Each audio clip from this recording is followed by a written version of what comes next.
मीरा और राहुल की कहानी। जिस पत्नी को मोटी और बदसूरत कहकर पति ने तलाक दे दिया था, जब वही पत्नी 2 साल बाद उसकी दूसरी शादी में एक अप्सरा बनकर पहुंची और सबके सामने एक कड़वा सच बोला, तो दूल्हे का सारा घमंड आंसुओं में बह गया।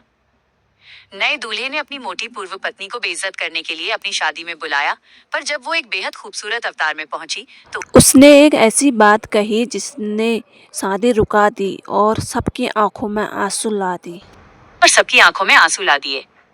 5 साल के साथ में मीरा अपने पति राहुल की जिंदगी की रोशनी की तरह थी।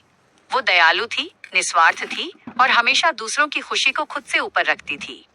लेकिन राहुल के मन में मीरा के प्रति एक कड़वाहट थी जिसे वो कभी स्वीकार नहीं कर पाया। मीरा का वजन। समाज की नजरों में वो सुंदर नहीं थी। उसका शरीर भारी था, जिसे देखकर राहुल के दोस्त अक्सर मजाक उड़ाते थे। किसी भी पार्टी या महफिल में राहुल हमेशा मीरा से दूर चलता था, मानो उसे दुनिया को ये बताने में शर्म आती हो कि वो उसकी पत्नी है। आखिरकार राहुल का प्यार खत्म हो गया और उसने मीरा को छोड़ दिया। वजह कोई लड़ाई या बड़ी समस्या नहीं थी, बल्कि सिर्फ ये कि उसे एक मोटी पत्नी के साथ घूमना शर्मनाक लगता था। 2 साल बाद राहुल को अपनी पसंद की लड़की मिल गई, जो एक मॉडल और बड़ी इन्फ्लुएंसर थी। समाज की नजरों में वो पतली, ग्लैमरस और एकदम परफेक्ट थी। उनकी शादी की खबरें हर तरफ थीं। एक आलीशान होटल, सोने जैसी सजावट और शहर के रईस मेहमान। जश्न के बीच राहुल के दिमाग में एक घटिया विचार आया, अपनी पूर्व पत्नी एक्स वाइफ को भी बुलाते हैं। उसे भी तो पता चले कि यह वो दुनिया है जहां उसकी जगह कभी नहीं थी। उसके दोस्त हंसने लगे। हाँ, उसे देखने दो कि वो कितनी पीछे छूट गई है। उसे अपनी औकात समझ आएगी। राहुल ने उसे निमंत्रण भेजा, सम्मान के लिए नहीं बल्कि उसे नीचा दिखाने और उसका अपमान करने के लिए। शादी का दिन आया। मेहमान शैंपेन पी रहे थे, हंस रहे थे और राहुल के दोस्त कैमरे तैयार रखे थे ताकि उस मोटी पूर्व पत्नी की बेइज्जती का वीडियो बना सकें। तभी अचानक हॉल में सन्नाटा छा गया। संगीत मानो थम गया और सबकी सांसें रुक गईं। जब सब दरवाजे की ओर मुड़े, वहां मीरा खड़ी थी। लेकिन वो मीरा नहीं थी जिसे राहुल ने छोड़ा था। सबके सामने एक ऐसी महिला थी जो अब स्वस्थ और फिट थी, पर बीमार नहीं, चमकदार। एक शानदार रेशमी गाउन में बेहद गरिमापूर्ण लग रही थी। उसके चेहरे पर एक अनोखा आत्मविश्वास और नूर था। वो किसी सपने जैसी खूबसूरत लग रही थी। और सबसे बड़ी बात, उसकी खामोश लेकिन शक्तिशाली मुस्कान हॉल में मौजूद किसी भी चीज से ज्यादा कीमती थी। राहुल की आंखें फटी की फटी रह गईं।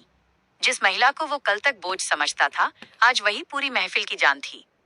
यहाँ तक कि उसकी नई दुल्हन सेलेस्ट की चमक भी फीकी पड़ गई थी।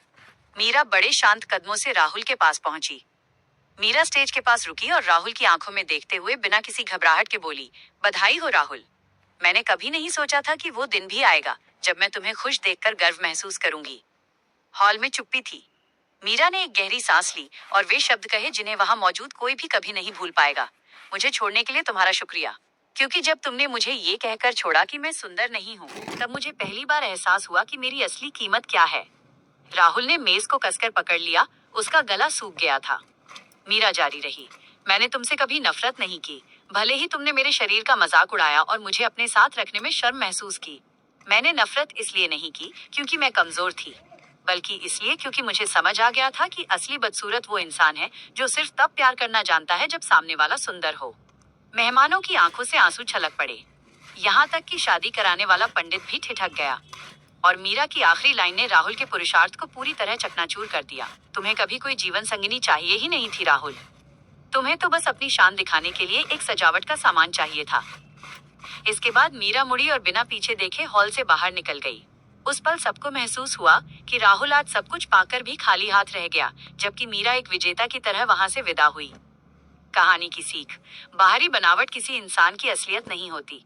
असली खूबसूरती उस दिल में है जो गिरने के बाद फिर से उठना जानता है। और असली बदसूरत वो है जो इंसान की रूह को नहीं, सिर्फ उसकी शरीर को देखता है। कहानी पसंद आई हो तो लाइक, कमेंट, शेयर और फॉलो जरूर करें जी।